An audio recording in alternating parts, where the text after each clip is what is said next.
ഒരു കമന്റ് ശ്രദ്ധയിൽപ്പെട്ടു. വന്ദേ ഭാരത് ട്രെയിൻ പോകുന്ന പോലെ ഡോക്ടറെ തുമ്മി തുടങ്ങിയാൽ നിൽക്കൂലാണ്. അത് കമന്റ് കാണുമ്പോൾ ചിലർക്ക് തമാശയായിട്ടൊക്കെ തോന്നും. പക്ഷെ അലർജി ഉള്ള ആൾക്കാരെ സംബന്ധിച്ചിടത്തോളം അത് പറയുന്നത് ഭയങ്കര വേദനയോടെയാണ്.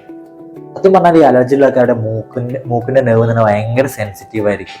ഈ അലർജനുമായിട്ടുള്ള കോൺടാക്ട് ആയിട്ടുള്ള പൊടി പുകയൊക്കെ ആയിട്ട് കോൺടാക്ട് വരുമ്പോൾ ആ മൂക്കിന് ഇറിറ്റേഷൻ സംഭവിക്കുന്നുണ്ട്. അപ്പം ബോഡി ഈ ഇറിറ്റേഷൻ ക്ലിയർ ചെയ്യുന്നതിന്റെ ഭാഗമായിട്ടാണ് തുമ്മൽ ഉണ്ടാവുന്നത്. ആ ഒരു തുമ്മലൊന്നും ആ ഇറിറ്റേഷൻ ക്ലിയർ ആക്കാൻ പറ്റില്ല. അതുകൊണ്ടാണ് ഈ കണ്ടിന്യൂസ് ആയിട്ടുള്ള തുമ്മൽ ഉണ്ടാവുന്നത്. സത്യം പറയുകയാണെങ്കിൽ ബോഡിയുടെ ഡിഫൻസ് മെക്കാനിസം ആണ്, മീൻസ് അലർജിനെതിരെയുള്ള ഡിഫൻസ് മെക്കാനിസം ആയിട്ടാണ് ഈ തുമ്മലിന്റെ പ്രോസസ് നടന്നുകൊണ്ടിരിക്കുന്നത്.